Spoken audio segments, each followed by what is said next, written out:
What if you're a seafaring Spaniard and you want to chop up some English? Bilbo!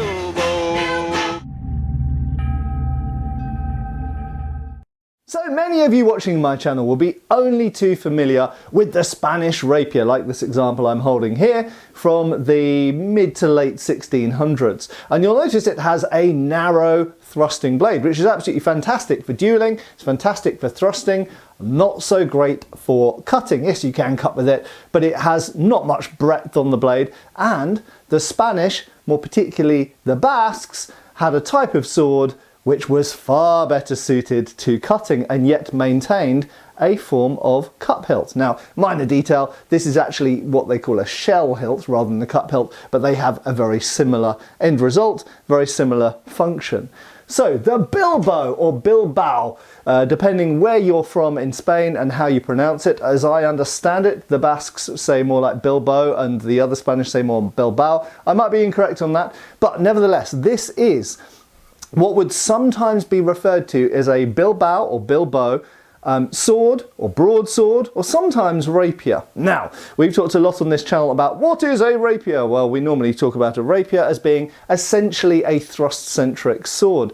Some people just refer to something as a rapier if it has a certain type of hilt, so they would probably call this a rapier. Personally, I wouldn't, because let's just have a look at this whopping great blade that is broader than some sabres, certainly broader than most padroons. It's about the same width as a Highland broadsword or indeed a English backsword. So this is a double-edged blade. It's flattened hexagonal section here. It has a thick fuller here. We'll look at the, it's got a motto in the blade and we'll come to that in a second.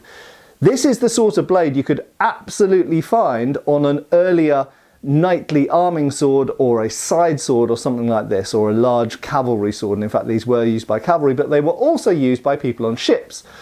It's difficult to say whether this one was used by someone on a ship or someone on horseback because it's quite long, and so I would say this is actually more likely to be a cavalry sword rather than the ship type. How long is this blade? It is 35.5 inches to the cup, but bear in mind that where you actually hold the sword, so the cross guard comes in here, that's another 2 inches. So it's 37.5 inch blade from the cross guard. In other words, where your fingers go over the guard. So it's a pretty whopping-gate blade. It's nice and sharp. It's got a beautiful edge geometry and cross section and is fairly broad at the base. Now, the hilt. So you will notice the Spanish really loved forms of shell hilt and cup hilt, so much so that in the age of the small sword, they stuck with using cup hilts really for a long time. And in fact, they were still using forms of Bilbao or Bilbo broadsword, if we call them that, into the Napoleonic era up till about 1800. This one is a little bit more difficult to date because it's not the typical form. Now, the typical form of Bilbao that most people will find if you go to add one of these to your collection is actually more like a double shell hilt. So the typical form that was still being used in 1770, 1780, all the way up to 1800, actually has two shells, usually plain, two shells. It has a cross guard and fingerings, and the fingerings help support the shell. But then it doesn't have long straight quillons usually. Usually the front quillon curves downwards to in front of where the knuckle bow is, and the rear one curls up. So essentially these long straight quillons, which are very, very useful at opposing thrusts, incoming thrusts, but they can get in the way of typical wear. So I imagine that these soldiers' weapons, the Bilbao, they curved that one down and that one up because it kind of got them out of the way a bit. And for a more cut and thrust sword, like a sabre, you usually don't want a particularly long crossguard because they can get in the way, although I do understand obviously medieval swords go against that. But my theory is they probably curved them round like that to get out of the way. Now this example, on the other hand, doesn't have a double shell. It actually has one big cup. It also has very long cross guards there, little pommel, and we'll come to that in a second because that's relevant. And you'll also notice it doesn't actually have finger rings inside supporting, and there were never any finger rings there. It just has a cup. Now you can either put one finger over or you can put two fingers over. I think that I probably prefer two fingers over with this particular sword. It's a fairly short grip because, of course, you're intended to put 1 or 2 fingers over the guard, so you only have 3 or 2 fingers left around the grip here. We'll just talk about that pommel for a second. Okay, so an interesting characteristic of Spanish swords of the 17th, 18th centuries is they have quite small pommels, not always, but very often. Now this is interesting because it leaves you with a lot of feeling in the blade. Even with these thrust-centric swords, in fact I'll put the Bilbao down for a second, they actually balance not that close to the hilt. You notice that's actually, for a thrusting sword, that's quite a bit of point of balance away from the hand, which does actually give you great feeling in the blade. I actually personally really like how they work. But don't think that they're incredibly back-weighted, because they're actually not particularly. You've actually got quite a lot of feeling in the blade, in front of your hand. As I say, I like this, and I know other people who fence a lot also like it. The Bilbao, on the other hand, is quite a long way out. Look at that, that's as much as a typical cavalry sabre. So very small pommel. There's obviously a fair amount of weight in the guard and the cup, but the point of balance is quite far in front. That means this is a powerful cutter, and it certainly has the edge geometry and breadth to support that. So small pommel is a characteristic Spanish, we could even say Iberian thing, but particularly Spanish thing. And we should also mention, of course, that this is from the colonial era. So a lot of these Bilbao swords are not actually always from Spain. They might be made in Spain, but sometimes they might be made in Mexico or some other Spanish colonial country. So a lot of these Bilbao swords were actually used and carried and worn in the Americas.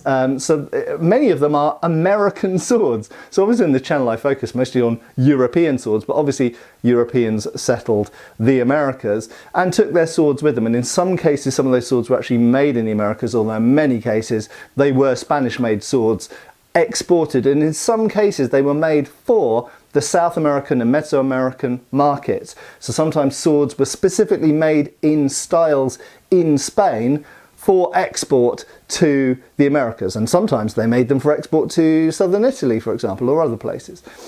So this is essentially the best of all worlds, some people would see it as. If you want a big cutting sword, it's equivalent to a broadsword, backsword sabre, this has got the blade for it, and you've got the protection of a large cup hilt with those long guards. So if you're coming against someone who has a thrusting sword and is trying to stab you, and you've got one of these, you can opt to use this like a rapier. You can, against that person, choose not to use it as a big cutting sword, but actually fight point forwards, and you've still got the protection of those nice long guards.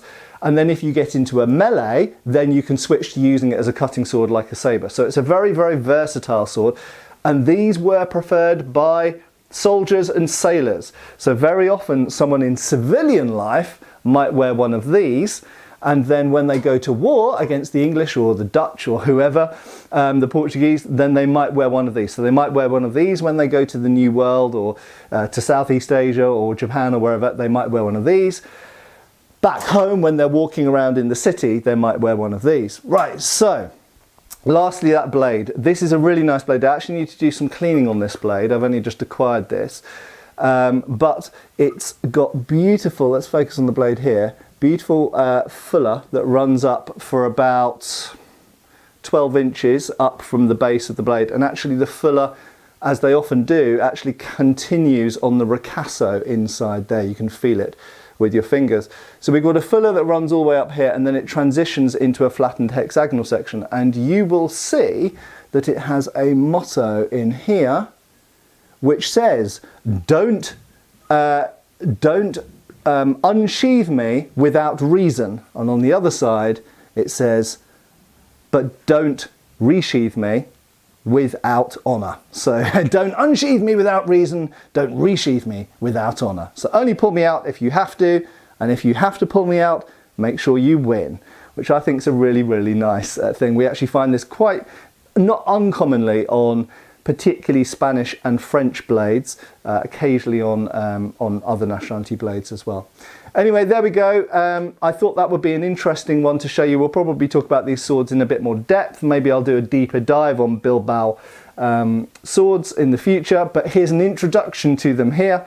If you've never heard of them before, next time you see something that looks like a Spanish cup hilt, but it has got a broad blade on it, you can say, aha, that's a Bilbo sword, or Bilbao sword, whichever you prefer. See you soon on the channel again. Thanks for watching. I have been Matt Easton. I'll continue to be. Cheers, folks. Thanks for watching. We've got extra videos on Patreon. Please give our Facebook a like and subscribe if you haven't already. Cheers, folks.